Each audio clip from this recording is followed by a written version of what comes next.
Hi, this is Randy, and welcome back to Furniture Shuffle. For my next project, I found this Octagon table at the thrift store. It had a nice sturdy base, and I just fell in love with the inlaid top on it.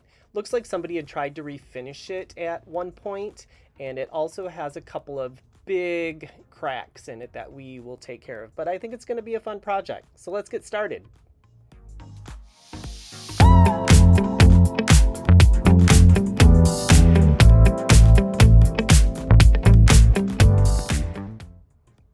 The first thing I'm going to do is use some Bondo to fill in those large cracks. So what I'm going to do is just take a little bit on my finger and put it in the top of this takeout container. I just love these. They come in so handy. You can see that I used it for spray painting some hardware in the past. So you want to just put out as much as you think you're going to need and then add a little bit of the hardener to it. Just a little squirt there, and then you want to mix it up until the color is consistent.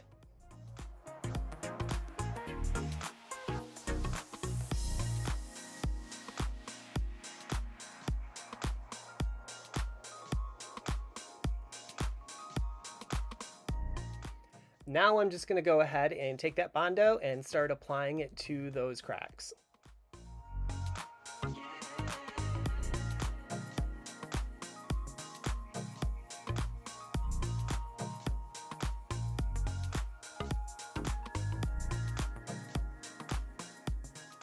You have to work pretty quickly with the Bondo because it will start hardening up within a few minutes.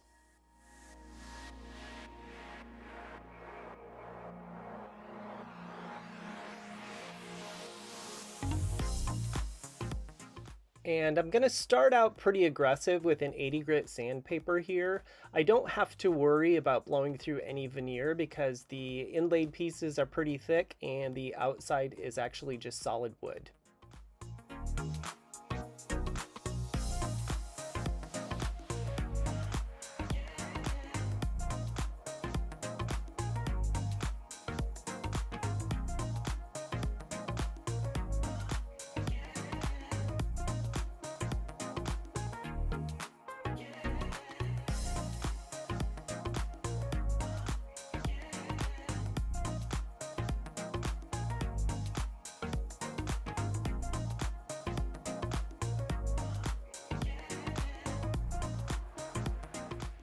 I'm going to go ahead and use my orbital sander on the flat piece along the edge here, and then I'll go back and do the curved edge by hand.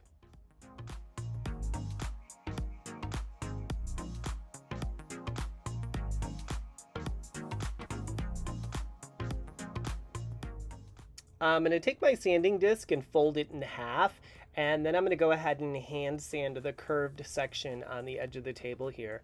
I like to hand sand these curved sections just because I feel like I have a little bit more control than if I was using a power sander. Also, I can get into the little grooves and I don't end up with any weird flat spots.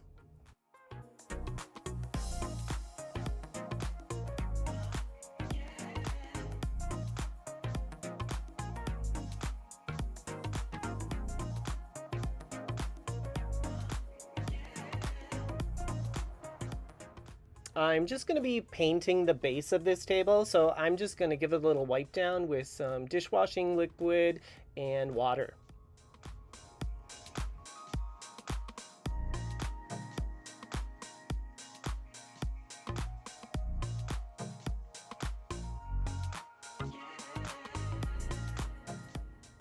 I'm using the 120 grit sandpaper just to give this base a little scuff sand so the paint has a nice good surface to adhere to.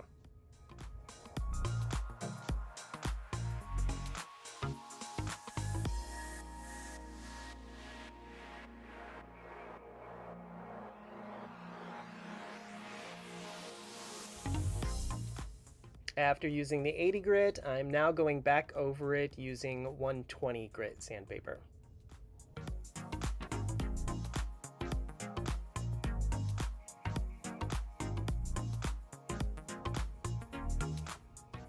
And finally, I'm going back over it with 220 grit sandpaper just to give it a nice smooth finish.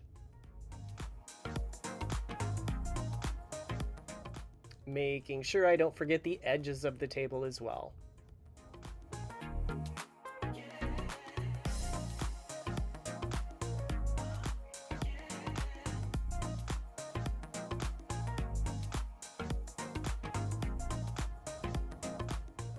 This is what it looks completely sanded, and I am just loving that inlaid pattern.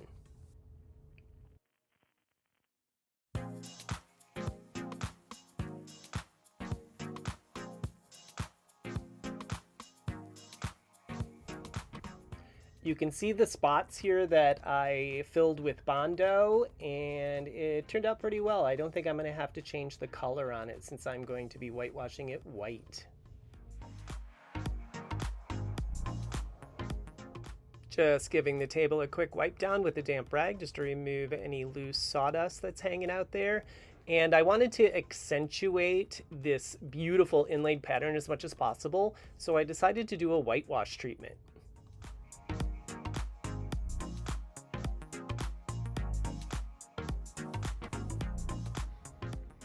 For the whitewash, I am just taking a little container that has some water in it and gradually adding in some water-based white paint.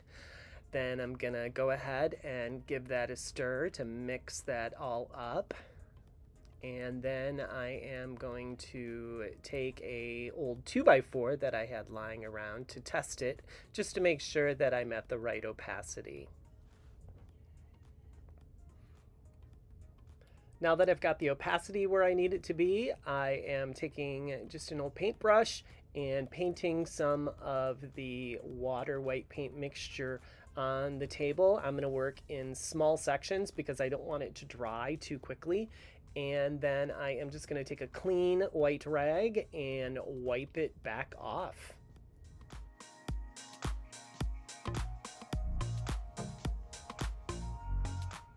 So if you take a look and compare the right side to the left side, you can see that the whitewash is just giving it a little bit of tint. It's not hiding any of that inlaid pattern, which is exactly what I want.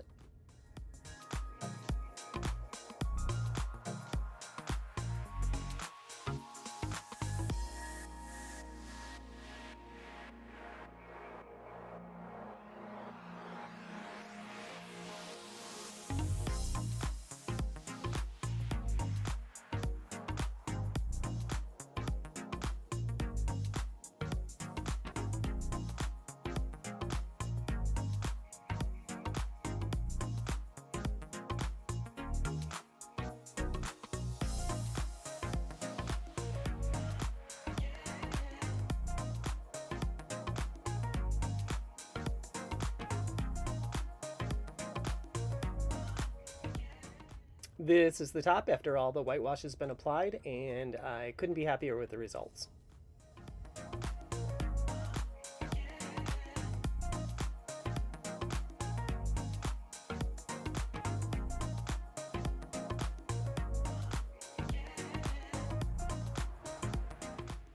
I am going to take the feet off of the table here, and then I'm going to take some newspaper and tape off that top so I can roll this guy into my painting tent and paint that base.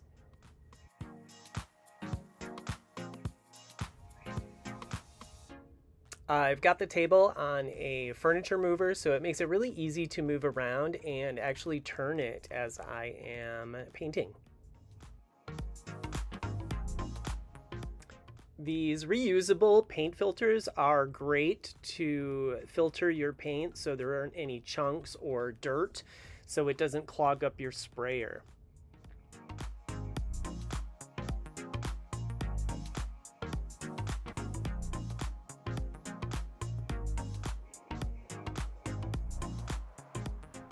I did end up putting on 3 coats on the base here because I did not use any primer.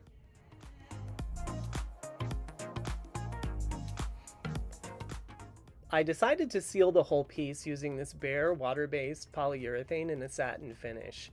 I'm using a brush to apply it because the top still had some gaps in between the wood there a little bit, and using a brush I can put it on a little bit thicker than I could using a sprayer. I also added a little bit of water to this water-based polyurethane just so it wouldn't dry out as quickly. After applying the poly to a small section, I'm taking the brush and just lightly dragging it over the piece just to give it a smooth finish.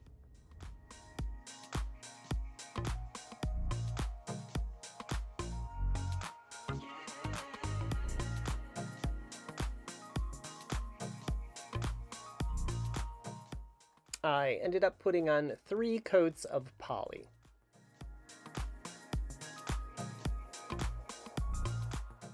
The final step with the feet going back on, and this is what it looked like before, and here's the finished piece.